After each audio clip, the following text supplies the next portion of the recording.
Շնորհակալություն։ Վերջո ամեն ինչը պրակտիկ օրինակներից է ելնում։ Ես ուզում եմ դուք ասեք, դուք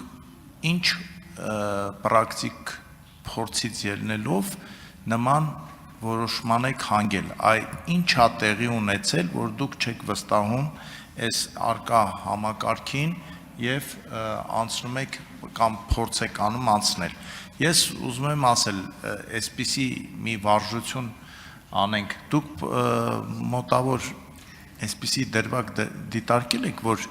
ով է այդ գնահատողը, ում պատվերով է գնահատելու եւ ենթադրենք կա 4, 5, 10 հետաքրքրված կողմ։ Ով է այդ գնահատումը իրականացնում։ Տեղի համայնքի ղեկավարը դիմում է հատկապես որ գնահատող ընկերություններին, այդ գնահատող ընկերությունները արժանի են վստահության մյուս կողմերի համար, այս ամեն ինչը դուք հաշվի առել եք, թե հաշվի չեք առել։ Շնորհակալություն հարցի համար, համայնքը ինքն է կազմակերպում, գնահատման դեպքում դիմում է համապատասխանաբար լիցենզիա ունեցող կազմակերպության, եթե այդ կազմակերպությունը ստացել է լիցենզիա, նշանակում է ունի մինիմալ պայմանները, որոնք բավարարում են այդ գնահատումը իրականացնելու համար եւ դրա շրջանակներում իրականացվում է գնահատում։ Եթե այդ գնահատման իրականացման փուլում կամ դրանից հետո առերևույթ որևէ հարցեր կարող են առաջանալ, իհարկե դա կարելի է ուսումնասիրել եւ դա քննել եւ համապատասխան պատասխանատվության ենթարկել, բայց ինչը վերաբերում է ինչի ենք այդպես անում, օրինակ կոնկրետ տեսեք, երբ որ մենք նայում ենք շուկայական հարաբերություններում օտարվող հողատարածքների համայնքային թե մասնավորի կողմից եւ համայնքային եւ պետական սեփականություն հանդիսացողների դեպքում ունենք հետևյալ որոշ դեպքերում պատկերը, երբ որ հողատարածքը օտարվում է մասնավորին X գումարով կադաստրային արժեքի չափով, որից հետո այդ նույն հողատարածքը արդեն շուկայական արժեքը, որը մի քանի անգամ կարող է գերազանցել կադաստրայինը, օտարվում է մասնավորի, մենք կարծում ենք, որ կարելի է դա էլեկտրոնային եղանակով ինչու՞ չէ իրականացնել միանգամից առաջին աղբյուրից։ Շնորհակալություն։ Խնդրեմ արձագանք։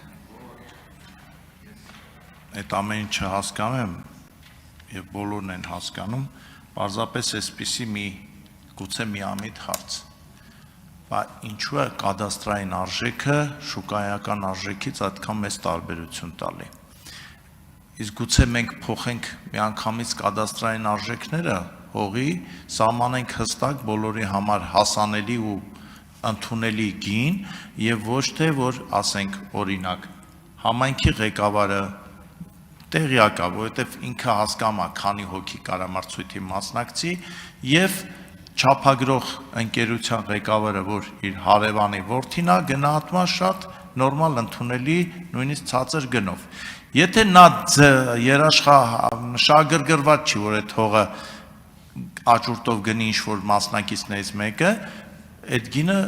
արհեստականորեն բարձրացվում է, հետո X ժամանակ անց, երբ որ այդ մրցույթի մասնակիցները դուրս են գալի, նորից ցածր գին է առաջանում։ Դուք այդ հաշվի առնում եք, որ մենք գործ ունենք Հայաստանի հետ խորհրդային հասարակության հետ, որը սովետական լավ դաստիարակություն է ստացել։ Պարոն Ազարյան, այդ հարցը նաև լուծելու համար առաջարկում եմ, որպեսզի այդ աճուրդները իրականացվեն ամբողջությամբ էլեկտրոնային եղանակով։ Այսինքն այն մասնակիցները, որոնք կմասնակցեն հողերի օտարման աճուրդներին, իրենք էլեկտրոնային եղանակով կարողանան դա իրականացնել իրենց գնահառաջարկներով եւ կարծում եմ ձեր կողմից բարձրաձայնված այդ խնդիրը կկարողանանք հասցնել մինիմալի եւ անշուշտ ցանկացած նոր համակարգ գործարկելու դեպքում որոշակի խնդիրներ կարող են առաջանալ, պետք է հասկանալ այդ խնդիրների էությունը եւ դրա շրջանակներում նոր լուծումներ առաջարկել։ Իսկ ինչը վերաբերում է ինչի միանգամից այսպես կամ այնպես, դա ես որքանով գիտեմ մեթոդաբանության հարց է, թե ինչպիսի մեթոդաբանությամբ են դա հաշվարկում կադաստրային արժեքը եւ այդ մեթոդաբանության շրջանակներում ձևավորվում է որևէ X արժեք, որը դրվում է որպես կադաստրային արժեք, բայց շուկայական արժեքի վրա կարող են բազմաթիվ այլ ազդեցություններ ունենալ գնի վրա, որը օրինակ այդ կոնկրետ այդ հողատարածքի տեղադրիքը երկու իրար կողմ գտնվող հողատարածքներ կարող են շուկայական տեսանկյունից մի քանի անգամ տարբերվող արժեքներ ունենալ։